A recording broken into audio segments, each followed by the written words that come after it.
I'm trying to reach out to more. I need to do a better job of like thanking people for coming on and then asking if they have any colleagues they think would be interested Oh, yeah. in going. And it's cool because people are so willing to do it these days because this is fun to talk sports. So when I asked Tracy to do.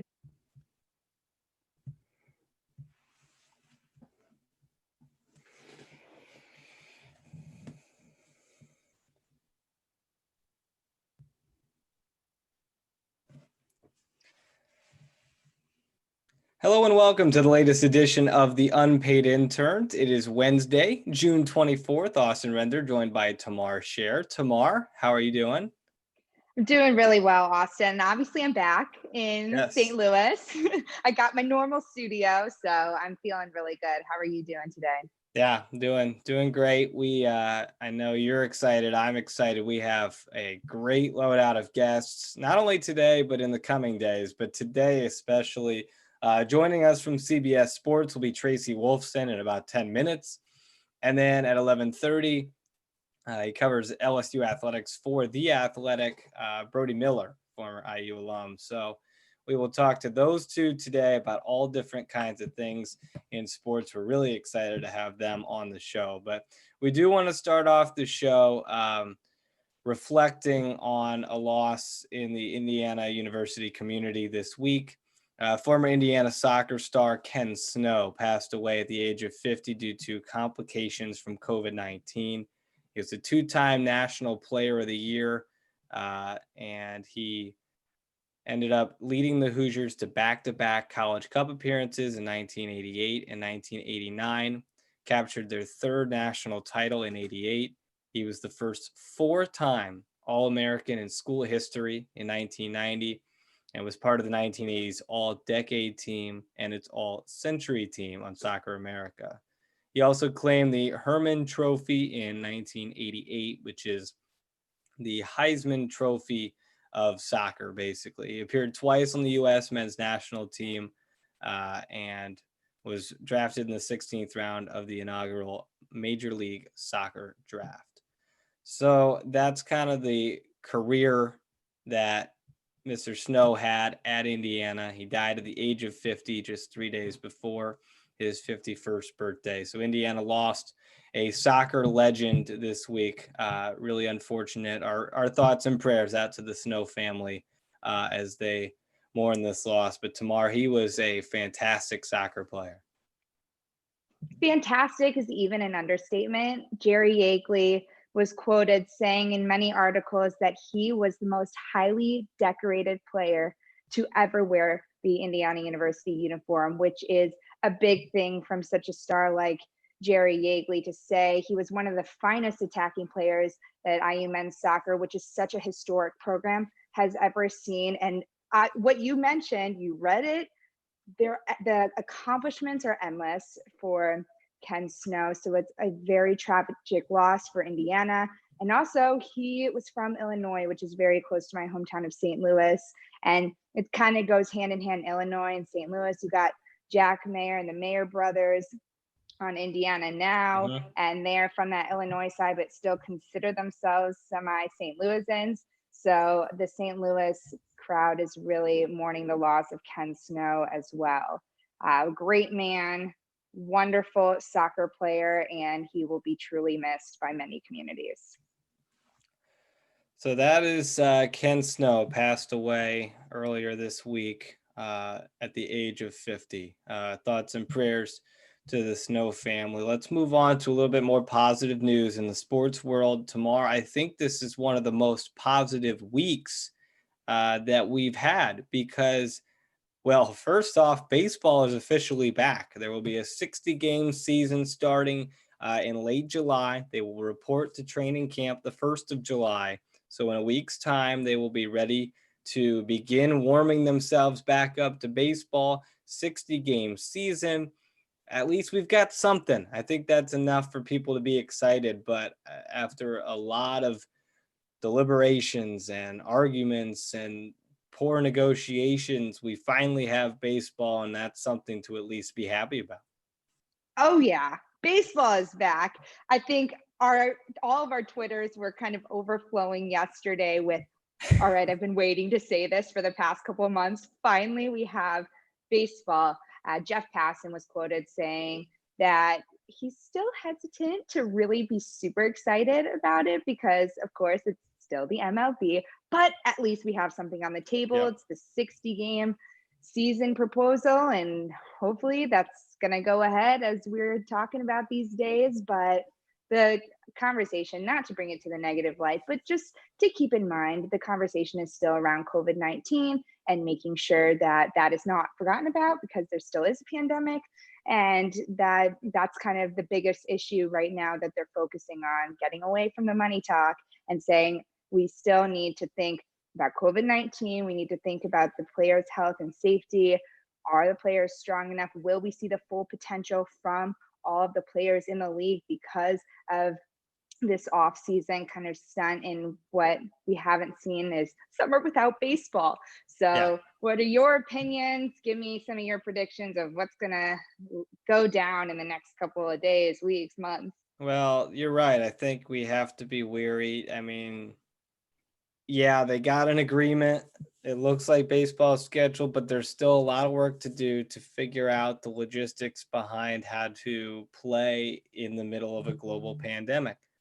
And that's kind of a transition to some of the other news. Golf has now had 3 positive tests. There was one last weekend during the RBC Heritage. Nick Watney, he withdrew and is in a 14-day quarantine on Hilton Head Island. Not a bad place to quarantine. And then this week, a couple more cases have come out, including the caddy of Graham McDowell, which was the second one. Cameron Champ was forced to withdraw as well. So there's a concern that the coronavirus is in the very loose bubble of the PGA Tour. In more positive news, Indiana Athletics reported yesterday they have had 107 student athletes, coaches, and staff report from football and both basketball teams. Not a single positive test yet. So Indiana Athletics is still going on smoothly at the moment. 187 negative tests so far is a really good sign. They still have to be prepared for positive tests. You feel like as you welcome in other sports, volleyball, women's soccer, men's soccer, field hockey, there's certainly a good chance there will be a positive test at some point, but certainly a good sign tomorrow that we are 187 tests in and we have no positive cases. Right. We're going to see football. I think that's the main message, is I believe that in some capacity we are going to see football in the fall. But what's interesting is what they're also talking about, especially on the NFL side, is they're saying that teams are able to pick the cap for attendance. So how many fans can be in the stadium? Some teams may have full capacity of fans, some may have half or none at all. So it'll be interesting to see what that's going to look like, how that's really going to impact the teams, because that's such a huge part of both the college football and the NFL environment. I think it'll be different for college football because there's more regulations along the conferences, more so than the NFL, which is obviously playing as those teams and that those individual teams. So they're able to have more of a say of how many people are going to be in the stadium, more so than the college level. But I think that's going to change the dynamic quite a bit. College sports are going to be different this year, and I'm a little less confident than you are about football. I think they're gonna do everything they can, but Indiana is a very small positive light in what is really a dark time for college football. Most schools coming back reporting 10, 20, 30 positive cases. So hopefully the protocols are set in place. They will quarantine when needed. And that's kind of hoping that everything that's been put in place the past few months is going to work out for these teams. And it's we're not far away from having to think about college basketball and how that's going to work logistically, because and there's a lot of unknowns because of the expectation of a second wave coming in September or October. So there's a whole lot to figure out with basketball too, but gotta get past football first, and that's kind of the main takeaway from this opening week, or this opening couple of weeks. It's been 9 days now since Indiana started reporting football players and men's basketball players. Well, we're going to welcome in our first guest here, and Tamar, I'm going to give you the opportunity to do this because you know Tracy very well. Yes, I am excited is an understatement. I am so happy that we get to welcome Michigan grad Tracy Wolfson. She is the CBS lead reporter for the NFL and NCAA basketball, and was personally my mentor through Camp Winnedu. Shout out to Camp Winnedu. But Tracy, thank you so much for being here with us today. How are you? I'm doing good. It is so good to see you. I wish we were seeing each other in Winnedu. Unfortunately, we're not going to be able to do that, but I guess this is the next best thing. You look great. Hi, Austin. How are you? Thanks for having me on, guys. Absolutely. We're really happy to have you. Well, I feel like Tamar gave an unfair shout out. We are IU students, and she's giving Michigan a shout out here. But what Big Ten? That's true. Yeah. What have the past few months been like for you? I know, like Tamar said, supposed to be Camp Winnedu and supposed to be a lot of other things. But what have the past couple months been like for you? Yeah, really interesting because I was all ready to get, started for the NCAA tournament when everything shut down. And there was a lot of uncertainty going into it, of course. And definitely disappointment there. It's one of my favorite events to cover, and we look forward to it every year. So there was definite disappointment there, but I've looked at the silver lining. It's allowed me these last few months to spend a lot of time as a family with my kids, my 3 boys, who Tamar knows very well. And I don't normally get a chance to do that because I travel so often and then get a few months home and they're usually off to camp. So that's been the silver lining, I think. Doing a bunch of shows here and there because programming right now is at a premium, or trying to find different things to do, doing a lot of different Zooms and mentoring sessions and panels, and just trying to kind of take advantage right now of the time at home and with my family. And things are slowly starting to open up, so we'll see what happens in the next few months. Tracy, this is so many unprecedented times that we don't really know what's going to happen in the fall. But speaking to the NFL, if there is a season, what's your job going to look like? Being on the sidelines with the coaches and the players, how do you think that your role is going to shift in any way? Yeah, well, the first thing you mentioned was being on the sidelines. I don't know if I'm going to be allowed on the sidelines. The most recent stuff came out with all these different tiers and these credentials you're going to have to get, and who's allowed to be down there, who's not allowed to be down there. I think that's just kind of preliminary talk they're going to figure out. And everyone right now is going through different scenarios on how to handle the season. What are we going to do if this is taking place or this? Or right now they think it's all going to go on as normal. I don't think that's going to be the case. And that includes my job. I have no idea. I have not spoken to anyone yet. In all honesty, we have the luxury of time because we have a few months to see what happens. And if you only need to tell me kind of like mid-August, hey, this is where you're going and this is what you're going to be doing. My role is not going to change in the sense of I'm still a reporter and I'm going to report the stories. Now, where I am might change, whether it's on the sideline, up in a booth, outside the stadium, in an office. I mean, I don't think we know. The reporter is the one role that you kind of need to be on site. Play-by-play analyst, they can watch monitors and call a game from anywhere, but the reporter can't. He needs to be on site, listening in on the stories, getting the news directly as it happens, following up on injuries, asking questions. So I believe no matter what happens, we'll be out there covering it because now it's not only a sports story. There's a lot of news issues as well surrounding the NFL, from the social justice to coronavirus. So I think I'll be out there in just what capacity, if there's football at all. I would be very surprised if the post-game interviews happen. It's almost like, why? You don't really need it You know, you can put a headset on a player, which they do in several games when they don't have reporters, and you can have them ask the questions from up top. So I wouldn't be surprised if maybe that part of the role right now goes away. Well, we don't want to bog everything down with COVID-19 talks. I know you've had a illustrious career with a lot of different things. What are some of the moments that maybe you've had some time to reflect on that like, oh my gosh, I can't believe I was there. I got to be on the sideline for that. Like, are there any moments that stand out to you? Yeah, I have a few of those. I think my first one was the kick six between Auburn and Alabama. I mean, the Iron Bowl is one of the best rivalries out there, and this is coming from a Michigan fan.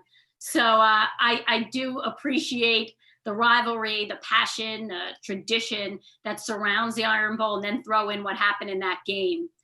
There's actually a picture behind me in that white frame of Chris Davis running it back, and actually right behind him is my family standing on the sidelines. They came down early because the game was basically over, and they're in the background of that picture after he scored that touchdown. So that by far is, you know, one of the most incredible games I've been a part of.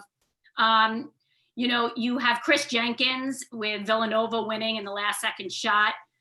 What an incredible game to be a part of. And I was in the background of that, just in awe completely. And then, you know, watching Virginia go from, you know, losing again to a 16 seed and being part of that to actually watching them win the whole thing. That was an incredible one, and journey, a storybook ending, and just to be involved in. And then probably the Super Bowl. Those are the moments when, especially the first one I did, which was Super Bowl 50 and Peyton Manning's last game. And that was the moment when I like walked after that interview with Peyton Manning. I walked away being like, oh my God, I just did the final interview with Peyton Manning, and I just covered my first Super Bowl. So, you know, that's definitely always going to be at the top for me. Well, You how talk do you, about, yeah, go for it. how do you then, I know some of those moments are crazy, a Super Bowl, a national championship. How do you then take that, bottle up that, oh my gosh, type of feeling, and then compose yourself and go out and do an interview? Yeah, you know, it's, you try not to think about the moment that you're in, and it's kind of putting blinders on. And in reality, when you're doing a Super Bowl, I try and treat it, it is just another game. And the difference is what's on the line and how many people are watching.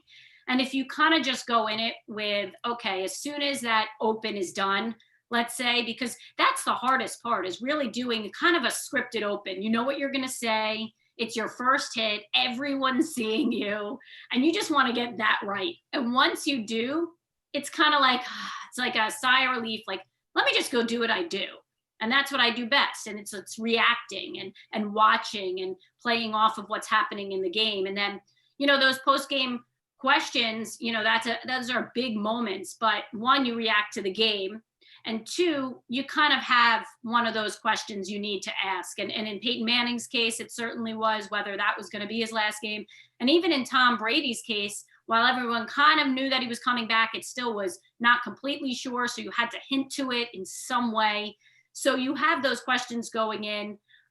You know, there's certainly nerves, but I think if you just kind of treat it as another game, and once you're in that moment, I think that helps.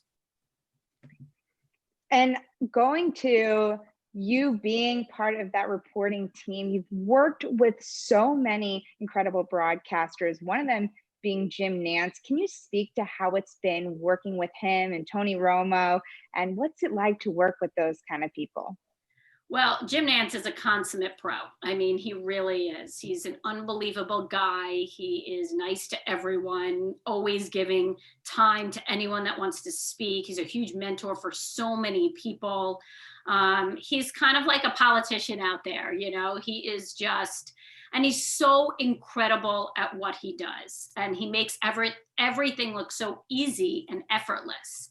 And I've been around him for a long time because I worked college basketball with him and now the NFL with him. And, you know, it's a joy. It really is a great team. And then you throw in Tony. And when I worked with him and Phil Simms, Phil and I were really, really close. We traveled a lot together because we lived close by. And, you know, we watched a lot of film together, and we just kind of had that like football mentality. I loved it. I loved picking his brain. And then Tony stepped in, and Tony is like almost a breath of fresh air in the sense that he's kind of like a really big kid. And it's like he's right off the football field and he loves to have fun and he loves to just kind of like talk and say and nothing's scripted. And, he loves going to dinners as a crew, like everyone, he invites everyone from our researchers, our BAs to, producer, director. We're all there. He just loves a big party.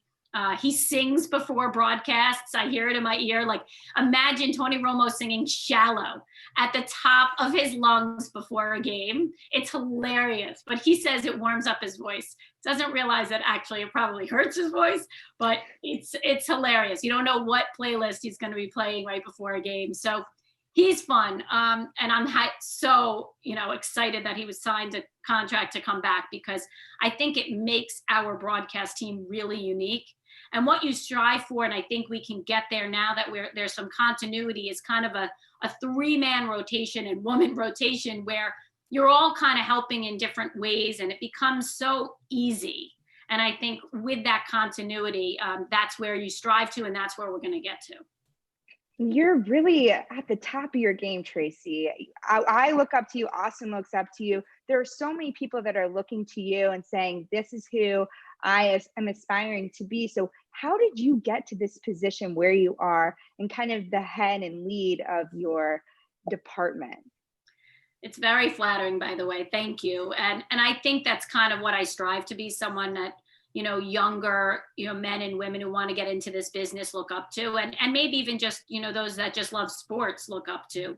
I think, look, it took a lot of hard work, a lot of dedication, a lot of independence, a lot of putting myself out there. I wanted to do this job since I was like 7, 8 years old, watching the NBA Inside Stuff and seeing Willow Bay and Ahmad Rashad, which I'm sure if you watched The Last Dance, you saw both of them in there. That's what I wanted to do. I watched Willow Bay. It was like, I want to be her. And so it took a roundabout route. I mean, I went to Michigan, but I didn't get any experience in front of the camera there like you guys are able to do, which is incredible. And it took me a really long time to finally make that tape. I was a researcher at CBS. I was a runner while I was in college, then a researcher. Then I was an agent for a year. Then I was a sports producer for a year. And while I was working at a small station, I made a fake tape.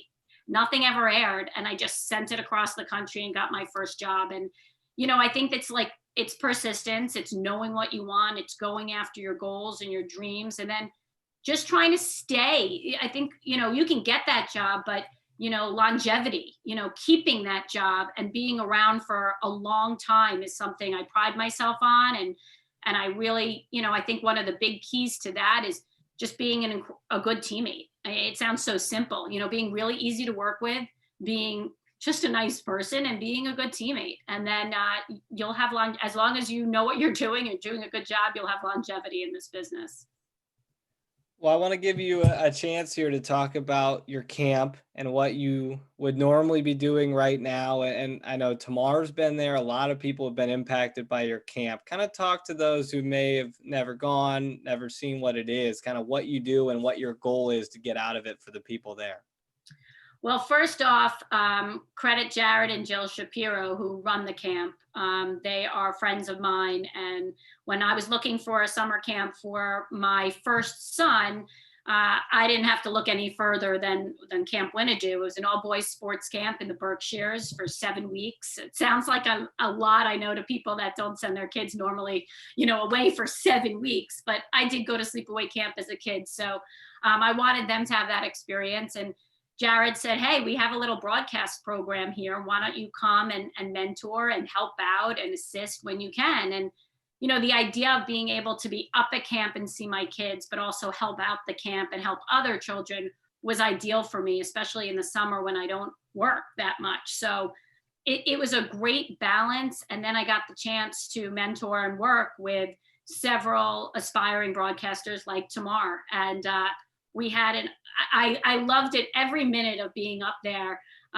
It's so fun to watch these young kids do it for the first time and thrive. And then sometimes you turn, Tamar, I know you feel the same way, where you're like, wow, he's actually really good. Like, he's 8 years old and he can already call a game. Like, not, he's not going there anytime soon, but has a lot of potential. And there's certainly kids out there And then I get a chance to be around my boys who want nothing to do with sports broadcasting except when I'm there. But I was just gonna say exactly. When you're there, they're by your side, but I didn't see them for the rest of the no, summer. otherwise they want nothing to do with it. But it's a great option because our camp is a sports camp predominantly, but there's a lot of kids that don't necessarily want to be playing sports. They just want to talk about sports. And it gives them a great opportunity as well. So it's a really good thing that Jared and Jill have put together, and they keep putting more and more money into it to make it better. And Tamar's taken it to another level where, you start making,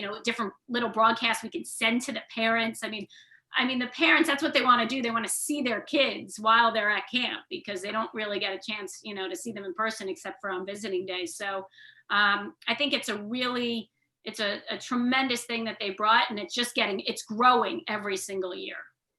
I would have loved something like that as a kid. I was one of those guys who played sports but knew he wasn't very good at them. So that would have been ideal. Could you have been away though for 7 straight weeks? I don't know if my mom would have liked that. I think I could have handled it, but mom would have been maybe a little hesitant. All right, yeah. Tamar put this on the rundown, so I'm blaming her if you don't like it. You're famously known for your picture with 7'6" Taco Fall. She puts on here, how tall are you, and what type of reaction have you gotten from that picture? That picture, I mean, I still get reactions. I mean, I'll run into someone who hasn't seen me in a long time, or someone I've never met before but just knows who I am, and they're like, that picture with Taco Fall. They don't bring up the Super Bowl interview with Brady or with Peyton or anything else. It's the picture with Taco Fall. And if I'm going to be honest, I say I'm 5'2", but I'm probably closer to 5'1". But I make sure every time someone asks me, I say I'm 5'2". And now my oldest son, by the way, is 4 inches taller than me. I look smaller than ever. My little ones are getting taller than me. So it's hard to really pull that 5'2" off anymore. It's hilarious. That's the picture that stands out. I remember right before I was coming to work with you, I was just looking into your stuff and watching your reels, and the picture is what stands out. You look up Tracy Wolfson and you see her next to Taco Fall. It is hilarious. So funny. What was funnier was even seeing Grant Hill next to him was actually really funny too, because you're like, oh, Grant's so tall, and then he stands next to him and he looks like a shrimp. And then, right. I took my shoes off. I'm not sure why, because that extra inch isn't going to really make a difference. And he was wearing sneakers, but the shoe size difference was crazy too. My foot looked like, a child's. What do you remember what size? Yeah. I think he was 18, maybe more than that. My goodness. Yeah, it was crazy. And you don't notice it when you're watching on the television. No, you wouldn't know. By the way, the nicest guy you would ever come across. And I'm really happy for him that he's been able to be, successful, and he's in the NBA now and doing what he can do. And, I always said, because he wasn't really looked high upon going in, and there's always a role for a guy that big, so just put him on your bench and figure it out. Absolutely. You gotta find a spot for someone who's 7'6". Exactly. Well, you've worked with a lot of people, and obviously not just Jim Nantz and Tony Romo, but what other people, I'm sure you'd say everybody, but what type of people stand out to you that you've gotten the pleasure of working with over your career? Yeah, well, I think Vern Lundquist really stands out as a guy I absolutely adore and loved working alongside every single year and every single game that we had together down in the SEC. And he's a legend in his own right. And we would have tremendous conversations and dinners and talks. And I always was really jealous of the era that he grew up in, because he had so many stories, now with social media and with all the restrictions and stuff, you can't do what he was able to do back then. So he had a lot of stories, going through the ranks, and he's just a legend, and I miss him dearly. We still keep in touch. He's out in Steamboat Springs with his wife, Nancy. I really have gotten a chance I grew up without a mentor because I didn't know anyone in this business when I was young. And Leslie Visser, who, the first woman inducted into the Pro Football Hall of Fame, and just a legend in our career, in our industry, and really paved the way for so many women. She's become a really close friend of mine. And while we don't work necessarily side by side as much, and sometimes we do when we need to talk when she'll come on, but I've really enjoyed the opportunity to get to know her and learn from her. And she constantly passes on words of wisdom and is there to, pump me up, and she'll send me a text here and there, and just always has nice things to say. So those two would probably stand out. And to end on, thank you first for all of the time that you've spent with us and for sharing your story. But what we really want to know too is, you are a sports fanatic like the two of us.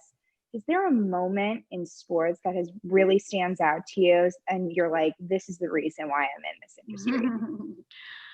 Well, I think it's got to be that Leitner shot, because I was young, and I grew up with Jordan. Okay. So, watching The Last Dance was certainly memorable for me. And my mom even texted me, she's like, remember all those pictures you had of him on the wall? I mean, my wall was plastered, but it was probably that Leitner shot. College sports to me is where I got my passion, I think, because I went to Michigan, I watched it, I loved college basketball. And I think, there's so much tradition and passion that surrounds it that you can't help, but get, addicted and be, become obsessed with and become a fan of. And while I don't cover college football anymore, I'm being a part of Michigan and what they've done throughout the years and watch. But I think that Leitner moment was one of those where you're like, college sports is awesome, and I love it. I really do. I love everything about it, and feel very, honored and proud and fortunate and lucky that I get to, be part of these moments. That, if you ask other people, those moments might have been moments that I was right there front and center for. So I do feel lucky. Thank you guys so much. It was great to see you tomorrow in Austin. You're awesome. Great to see you. I love what you guys are doing, and if I can help in any other way, please, but keep it going. Well, we really appreciate you coming on. This is why we do it, to talk to great people in this business like you. So appreciate you giving us some of your time. Best of luck this summer. Hopefully the NFL is going on schedule and includes you down the field, because it wouldn't be the same without that. Thank you, Austin. One more thing. I'm looking at your banners behind you.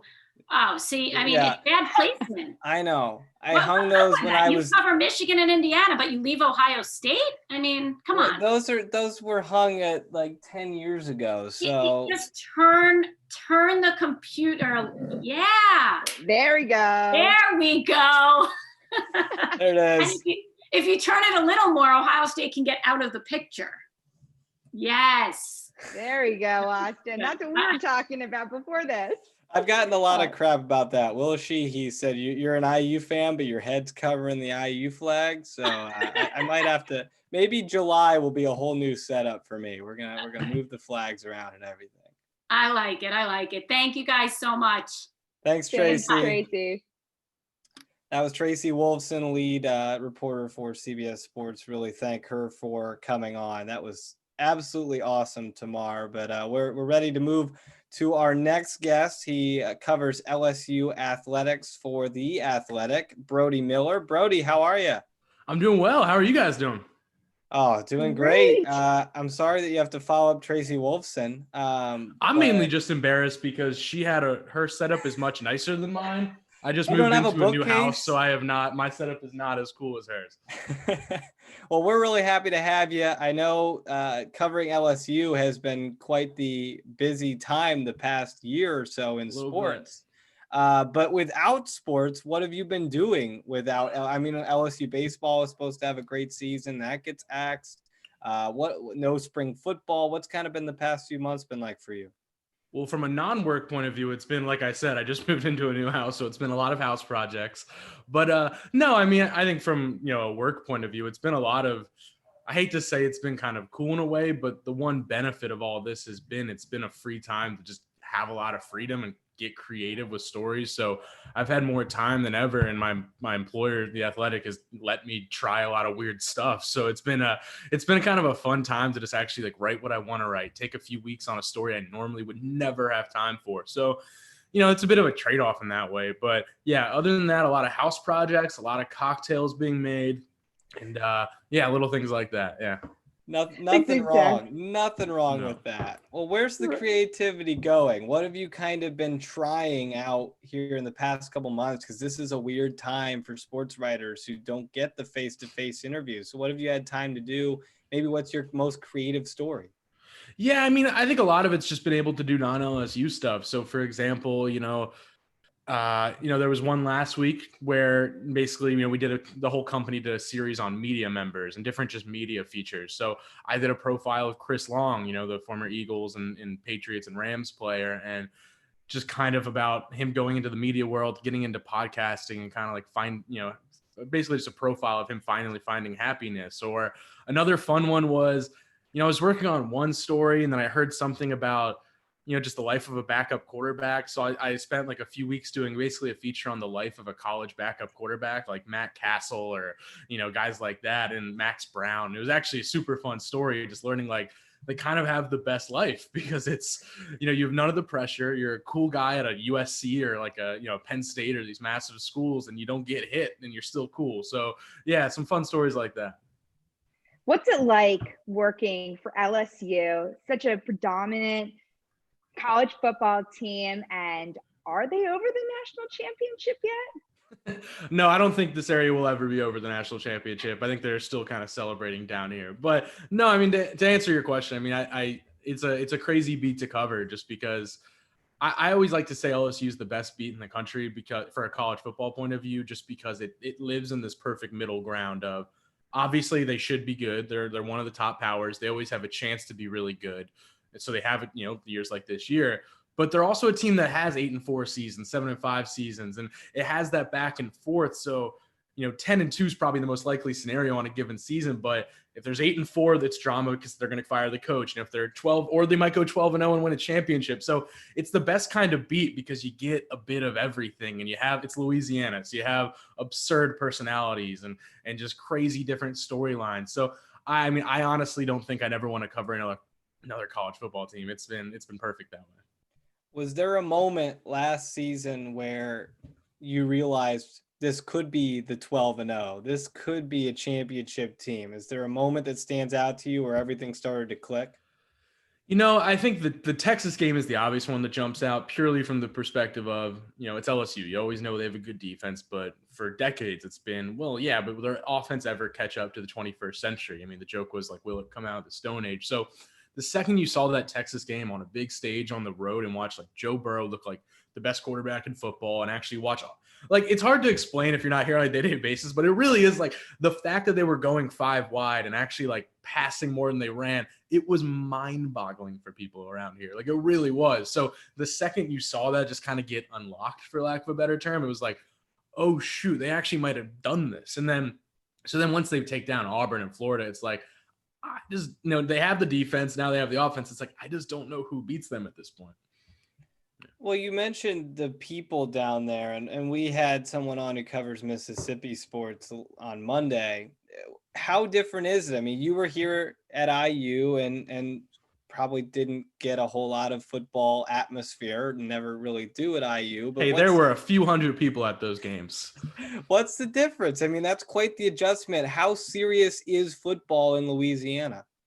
Yeah, I mean, and I'll also say, I mean, before I was in Louisiana, I was covering Mississippi State and Ole Miss for a year there too. So it's been I mean, I think the difference is, I mean, the comparison is IU basketball, right? I mean, that's close, but I'd say the difference is just, it's what dictates everybody's day-to-day life. And I'm not exaggerating. I've never been anywhere where the state house and like the politics of Louisiana are directly intertwined with LSU football. And that's not an exaggeration. I mean, like the governor is involved and things going on with the athletic department.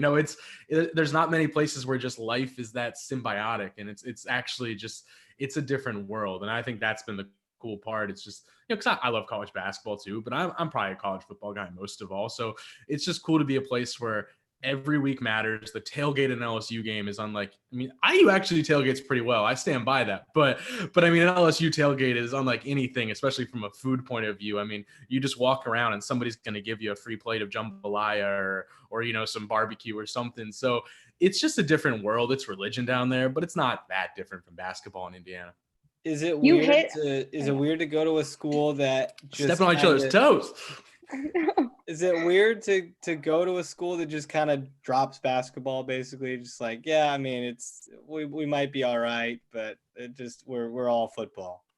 It is funny because, you know, before I was at the Athletic, I was at the New Orleans Times-Picayune, and obviously we covered everything much closer there. And, you know, and I could see our data on stories, and it was mind-blowing to see that LSU basketball stories readership was below LSU baseball, and it was below, you know, I'm trying to think. I mean, I think gymnastics pretty much had similar numbers to LSU basketball because gymnastics is massive here. It's incredible.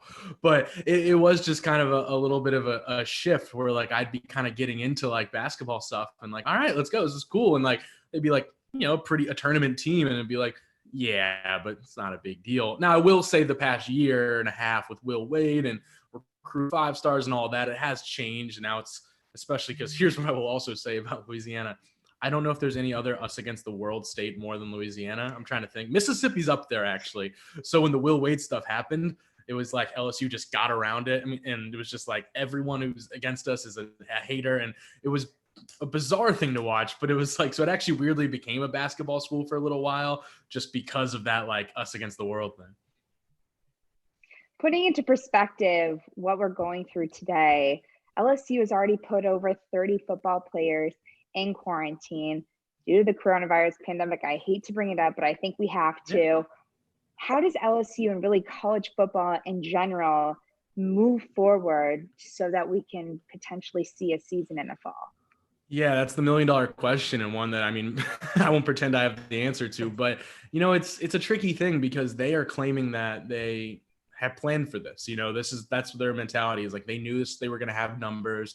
They knew, you know, they have all their protocols to be ready for positive tests. And they believe that, you know, if they isolate these guys well enough, you can limit it. And then there's the population of people who say, you know, if you get it now, it's better. I don't know if I agree with that necessarily, but no. So I do think they're under the assumption that they're controlling it. Their protocols are handling it, and they're still going to go to football this season, even if it's 25% or 30% or whatever. We'll see.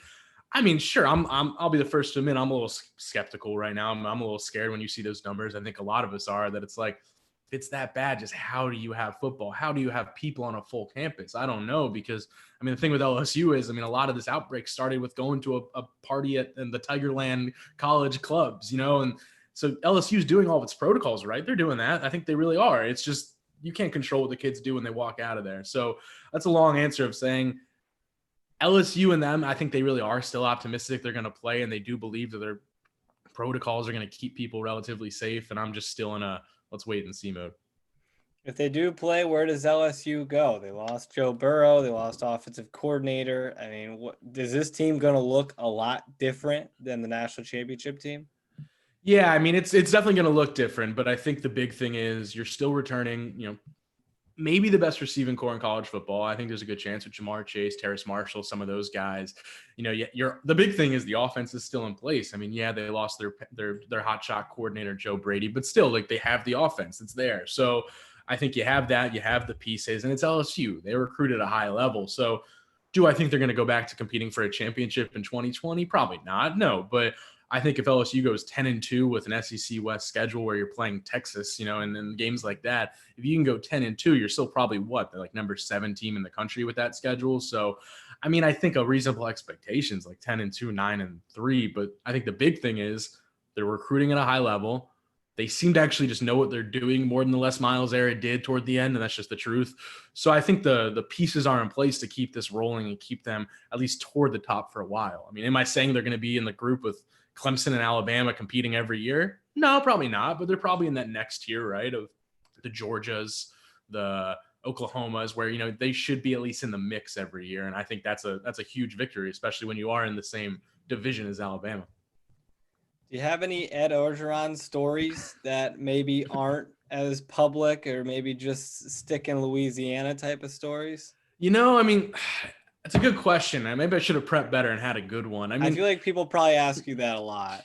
they do. I mean, the main question I get is like, can you understand them? And I'm like, all right, yes, I can understand them. Like, but I mean, yeah, I think just a lot of the best stories are just little things, right? I mean, I'm sure. Did you guys see that video of him when he like his press conference got interrupted by some loud players, and he literally stormed off mid press conference and yelled like, "Hey guys, I'm not doing the accent. Hey guys, I'm having a press conference," and he yelled it. So yeah, I mean, I think it's a lot of things like that, or just I guess here's a I mean, yeah, I don't have any great ones off the top of my head, but it's just the little things, man. It's just like it's the way he reacts to a player when he does something, or just the stories he tells about his mom's cooking, or just like recruiting stories. And when he followed Caleb Chason to the airport at 4 a.m. before he visited Florida, just to like make sure he was in his head the whole way before he visited another school. It's just a lot of crazy stories like that. I mean, it's become a little normalized to me because I cover him, and that is maybe the problem. But I mean, there's just no other human being in the world like Ed Ogeron. Well, let's shift to another college town, the town that you spent your college years in, Bloomington. We are an IU-based podcast, so we gotta shift us back here. Please do, yeah, let's do it. And I apologize. I gave Michigan a shout out with Tracy, so we You really did. need That to get it was back to brutal. Bloomington. Absolutely. That was a brutal intro. What makes Bloomington so special? I mean, we all know it's a great college town, but in your mind, what makes it special?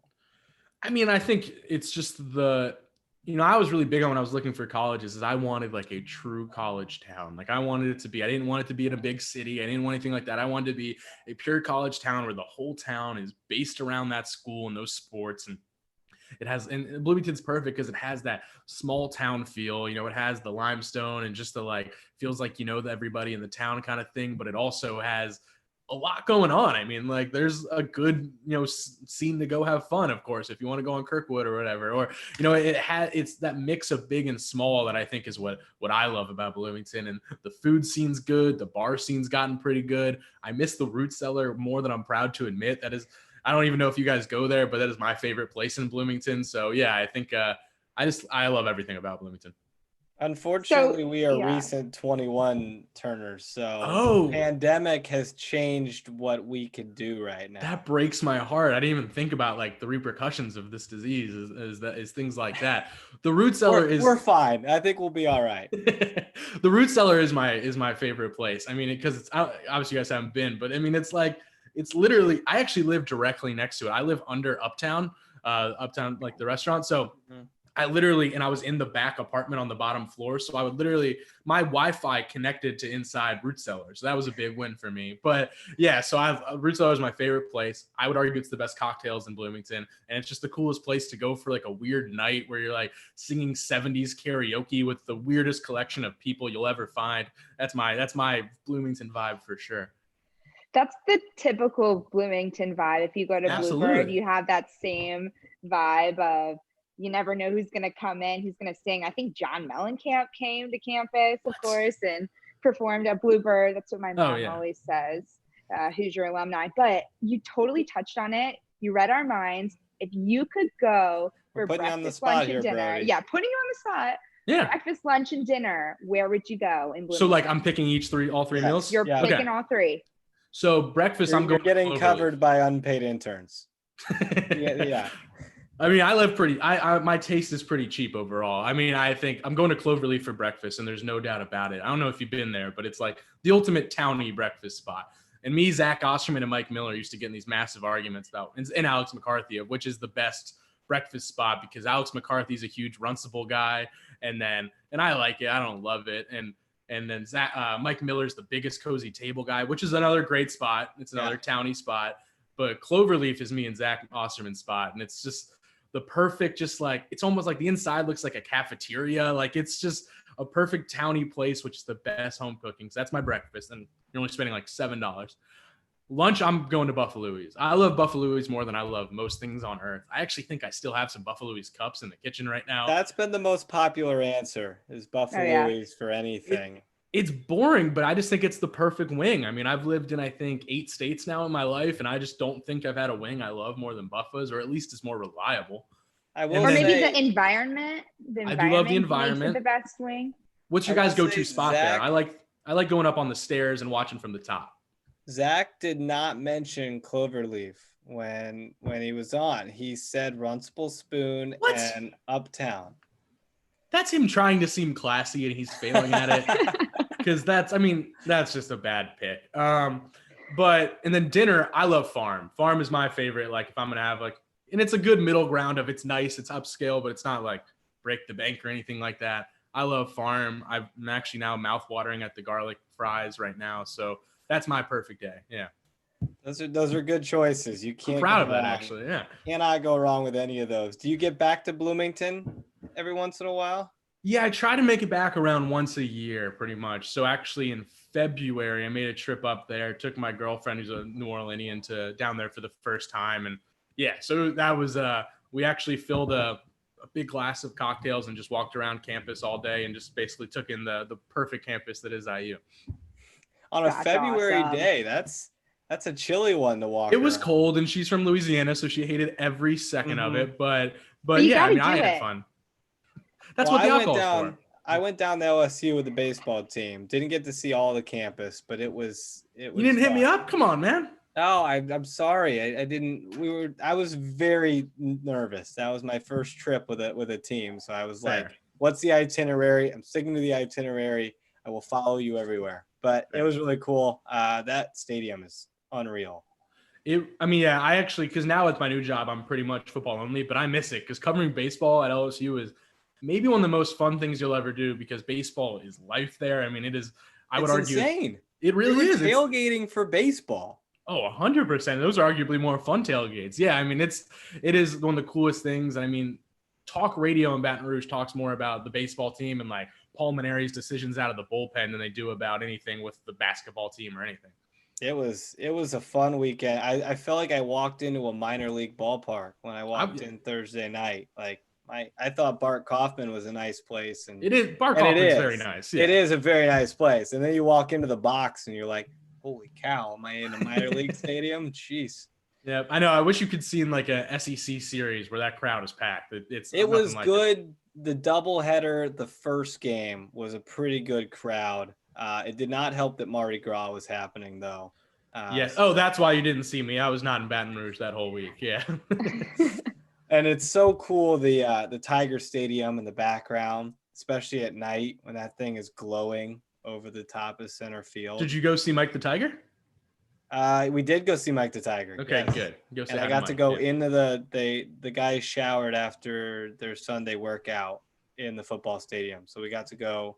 We saw the locker room. We saw the stadium. It was super cool. That's awesome. Yeah. Well, Brody, thanks so much for hopping on with us and literally talking everything. We appreciate that. Stay safe. Enjoy the new home. And hopefully we got some college football coming up here. Yeah, absolutely. I'm with you there, man. Thanks for having me. This was really fun, guys. And take care of yourselves. Thanks, Brody. Thank you. Nice to meet you, Brody. That was Brody Miller of The Athletic. He covers LSU athletics for them. And just two really fun, outgoing, easy to talk to guests today, as we have on every show. Lamont Pope and Ben Portnoy on Monday, and now Tracy Wolfson and Brody Miller here on Wednesday.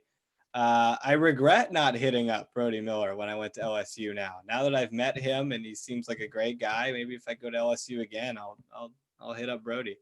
Don't make that mistake again. The IU sports media and just IU in general alumni basis is so strong. You got to do it. Don't be afraid. Those were some late nights, though. That doubleheader, we didn't get back till late. And I think the night before that, we started our first game at like 8:15. So we got back late, had an early morning the next day.